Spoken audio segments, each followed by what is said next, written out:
Nous embarquons aujourd'hui pour une incursion inédite dans le monde de l'assurance. Un univers qui vit une profonde transformation sous l'impulsion d'innovations en série. AssureTech, blockchain, intelligence artificielle. Pour accompagner cette mutation et cette reconfiguration des compétences, le RH est encore une fois en première ligne. Alors, pour nous accompagner dans cet univers, nous recevons aujourd'hui Karine Noémie, directrice de l'Académie d'AG2R, La Mondiale. Alors, bonjour Karine, je rappelle le principe de Hacking HR, donner la parole à celles et ceux qui sont en première ligne sur le front de la formation. Objectif, partager, échanger autour des défis rencontrés et mettre en commun, bien sûr, nos bonnes pratiques. Alors, Karine, ma première question est simple. Peux-tu nous expliquer comment est organisée ton académie ? Alors, bonjour. L'académie d'AG2R La Mondiale est rattachée à la DRH. Nous sommes une équipe de 30 personnes qui est structurée en 3 pôles. Donc un pôle d'ingénierie pédagogique, que ce soit pour des compétences métiers ou pour des compétences transverses. Les équipes déploiement qui mettent en œuvre les formations et une entité d'innovation pédagogique, le Learning Lab. Donc on le voit, finalement, une activité qui est structurée autour de 3 pôles forts. Alors il y a une question qui m'intéresse, c'est que je sais que tu as une longue expérience dans le conseil. Tu as notamment piloté le L&D chez Capgemini. Avec le recul, quelles sont pour toi les particularités du secteur de l'assurance ? Je pense quand même que dans ce secteur, il y a vraiment une forte culture du learning. Il y a vraiment une volonté et à la fois, je dirais, des directions et des DRH de porter leur attention sur le développement de leurs collaborateurs. Le secteur de l'assurance est un secteur aussi qui est en forte transformation, que ce soit d'un point de vue des métiers, comme également de l'avènement du digital. Et donc, l'appui attendu des équipes learning est très important. Il y a également un rôle non négligeable des fédérations qui portent aussi ces sujets, notamment par rapport à cette transformation des métiers. Et puis plus spécifiquement pour le groupe AG2R La Mondiale, c'est un groupe qui est particulièrement porté sur la veille pédagogique et l'innovation. C'est vrai qu'on lance beaucoup d'expérimentation et on cherche, on a cette opportunité-là en tout cas de pouvoir innover, tester de nouvelles choses dans cet environnement de learning. Alors, je sais, Karine, que tu le disais, vous êtes très portée effectivement sur l'innovation. Est-ce qu'on peut revenir quelques instants sur ton Learning Lab ? Comment est-ce qu'il fonctionne ? Est-ce que tu peux nous emmener dans les coulisses ?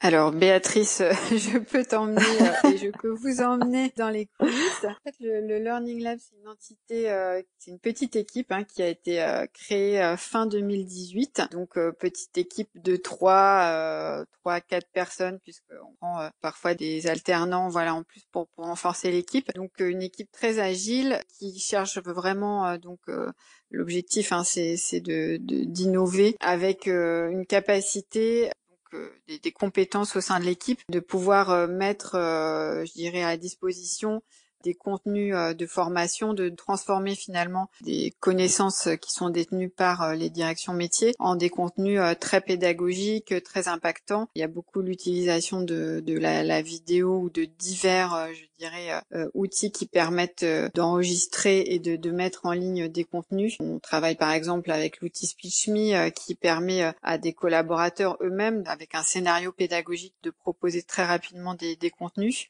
Donc c'est vraiment un appui, que ce soit d'ailleurs au sein de l'équipe de l'académie et pour les directions métiers, pour pouvoir très rapidement proposer de nouvelles méthodologies, de nouveaux contenus pédagogiques. Donc on le voit, une équipe organisée en mode cavalerie légère, très rapide, efficace. Alors, je crois qu'elle est née en 2018. Est-ce que du coup, depuis ses débuts jusqu'à aujourd'hui, en 2020, les défis ont évolué ? Quels ont été tes challenges ? Oui, alors tout à fait.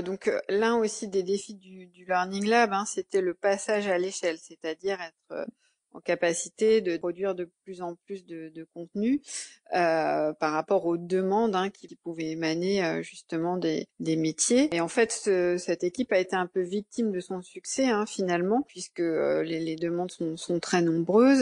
Il y a vraiment un engouement pour les différents contenus proposés. Et puis, bien sûr, le conseil pédagogique. Seulement, on était avec une équipe qui était en capacité de produire. Et donc, aujourd'hui, l'objectif, c'est de ne plus être que ce studio de production de contenu, ou de devenir une équipe avec un goulot d'étranglement parce qu'il y a les projets s'empilent.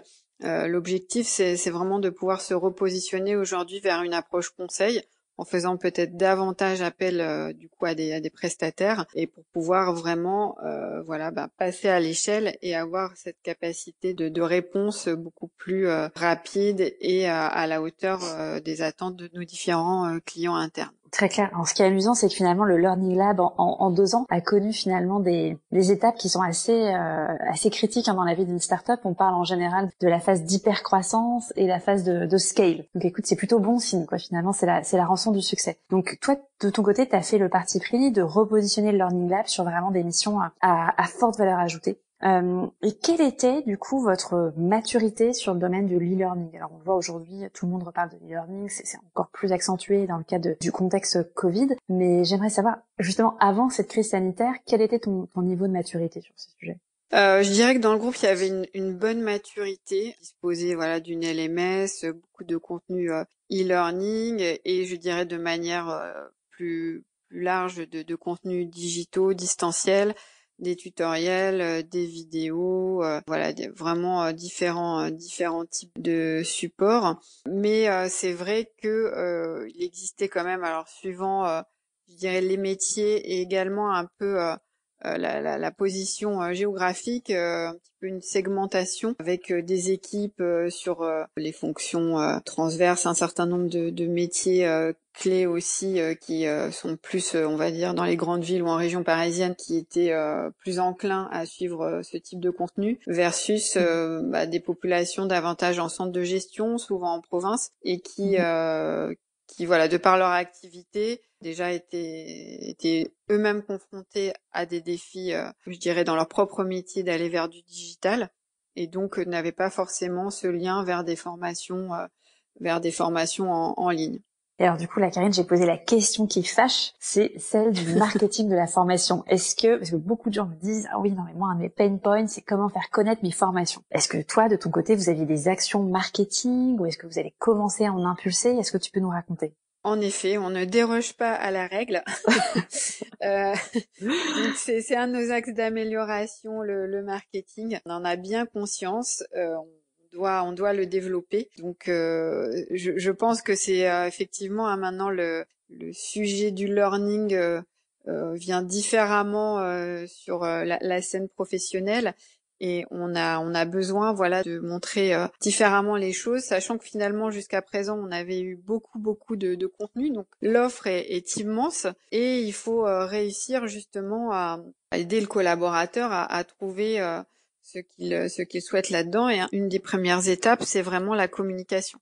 Donc on a déjà mis en place des actions, notamment, donc nous on a un intranet qui est quand même assez consulté, donc c'est assez nouveau. C'est vrai que depuis que je suis arrivée dans le groupe, parce que je l'ai pas précisé, mais c'est vrai que ça fait un peu plus d'1 an maintenant que je suis dans le groupe. Donc c'est vrai que c'est d'avoir la bonne place, d'anticiper les moments où on communique, et de pouvoir ensuite relayer, s'appuyer finalement sur ces communications, au-delà du fait qu'elles aient été à un moment à la une, pour ensuite présenter les projets, notamment tous les projets un peu sujets à expérimentation. C'est une bonne fenêtre. On a également des mailings qu'on fait depuis notre plateforme LMS. On a aussi des messages qu'on peut mettre en avant au sein de cette plateforme LMS. Et puis, bien sûr, on essaye d'être présent dans des réunions, je dirais, propres au métier, au sein desquelles on peut mettre en avant des choses. On a également fait quelques, je dirais, occuper un peu le terrain, par exemple sur une expérimentation soft skills, où on a été sur site, et on a proposé aux collaborateurs qui souhaitaient réfléchir à la question de venir un petit peu s'exprimer à travers des brown papers, à travers quelques, je dirais, courts ateliers sur l'heure du déjeuner, par exemple. On ne désespère pas après la la sortie de cette période de faire appel au bar à podcast de Cocoworé. Voilà. Donc c'est un certain nombre d'actions diverses, à la fois digitales et puis présentielles, quand c'est possible, pour essayer effectivement de mettre davantage en lumière les actions qui sont menées.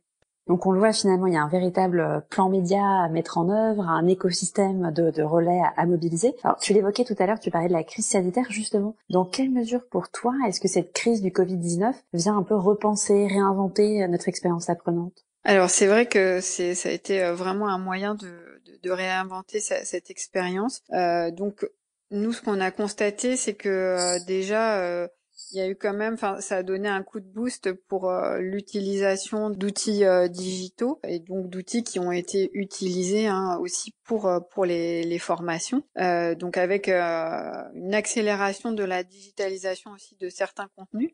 Donc notamment chez nous, les équipes commerciales, donc pour lesquelles il y a vraiment des parcours du débutant jusqu'à l'expertise qui sont très cadrés, cadencés. On a réussi dans un temps assez record à, je dirais, digitaliser près de 80% des contenus. On a réussi également là tout récemment, puisqu'on va quand même accueillir quelques nouveaux collaborateurs qui devaient être embauchés. Et pareil donc ce sont aussi des commerciaux là débutants. Et donc pour eux, voilà, il y a des premiers contenus qui sont délivrés. Donc il y avait des contenus qui existaient, e-learning, mais on a su aussi transformer les parties présentielles via des classes virtuelles en plusieurs séquences. On s'est doté là aussi très récemment, on fonctionnait soit avec Teams, on n'avait pas forcément un outil de classe virtuelle, donc là c'est chose faite. Donc c'est vrai que ça a permis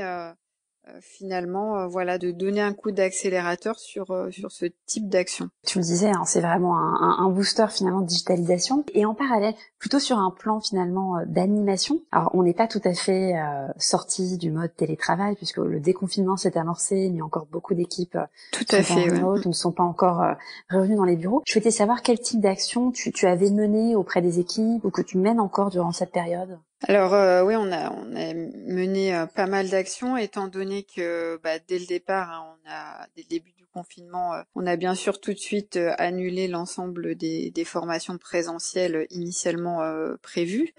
Donc déjà, on a tout de suite communiqué via notre intranet, que ce soit pour indiquer que c'était aussi une opportunité pour ceux qui le pouvaient de se former à distance, donc de se former en ligne. Donc on a rappelé finalement tout un tas de contenus qui sont sur notre LMS Mon Campus et donc qui permettaient par exemple de se former à Teams pour toutes les réunions à distance, tout un certain nombre de contenus déjà existants et qu'on a poussé. Donc d'ailleurs c'est une news qui a eu beaucoup de succès, qui a été très vue. Et puis on a également mis en place des communications plus spécifiques pour accompagner les collaborateurs dans cette crise, donc avec des contenus destinés donc sur l'intranet à l'ensemble des collaborateurs, donc avec par exemple je dirais une sélection un peu de contenus qui visait à les aider à organiser une routine, à prendre davantage soin d'eux, donc faire de l'automassage, de la relaxation. Alors, c'est des choses